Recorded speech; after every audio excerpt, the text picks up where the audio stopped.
दलित चळवळीतील आक्रमक युवा नेतृत्व काळाच्या पडद्याआड, सोहन लोंढे यांचं दुःखद निधन. दलित आणि सामाजिक चळवळीतील आक्रमक अभ्यासू आणि युवकांमध्ये प्रचंड प्रभाव असलेले नेतृत्व सोहन लोंढे यांचं आज पहाटे दुःखद निधन झाले. हृदयविकाराच्या तीव्र धक्क्याने त्यांची प्राणज्योत मालवली. त्यांच्या अकाली निधनाने दलित, सामाजिक तसेच युवक चळवळीत मोठी पोकळी निर्माण झाली आहे. सोहन लोंढे हे डेमोक्रॅटिक पार्टी ऑफ इंडिया या पक्षाचे युवक आघाडीचे प्रदेशाध्यक्ष म्हणून कार्यरत होते. दलित हक्क, सामाजिक न्याय आणि समतेसाठी त्यांनी आक्रमक भूमिका घेत सातत्याने संघर्ष केला. मराठा आरक्षणाच्या मागणीसाठीही त्यांनी ठाम आणि आग्रही भूमिका मांडत विविध आंदोलनांमध्ये सक्रिय सहभाग घेतला होता. हॅपी युथ क्लब या सामाजिक संस्थेच्या माध्यमातून त्यांनी युवकांना संघटित करत सामाजिक कार्याचा मोठा डोलारा उभा केला होता.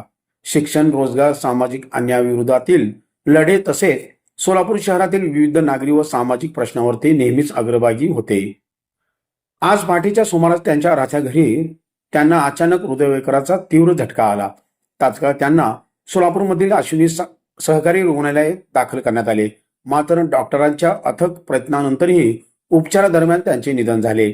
सोहन लोंढे यांच्या निधनाची बातमी शहरात कळताच अश्विनी सहकारी रुग्णालयात हजारो युवकांनी गर्दी केली. त्यांच्या निधनाने सर्व स्तरातून शोक व्यक्त केला जात असून सामाजिक, राजकीय आणि युवक संघटनांकडून श्रद्धांजली अर्पण केली जात आहे. सोहन लोंढे हे यांच्या रूपाने अन्यायाविरुद्ध आवाज उठवणारे, युवकांना प्रेरणा देणारे एक निर्भीड नेतृत्व काळाच्या पडद्याआड गेले आहे.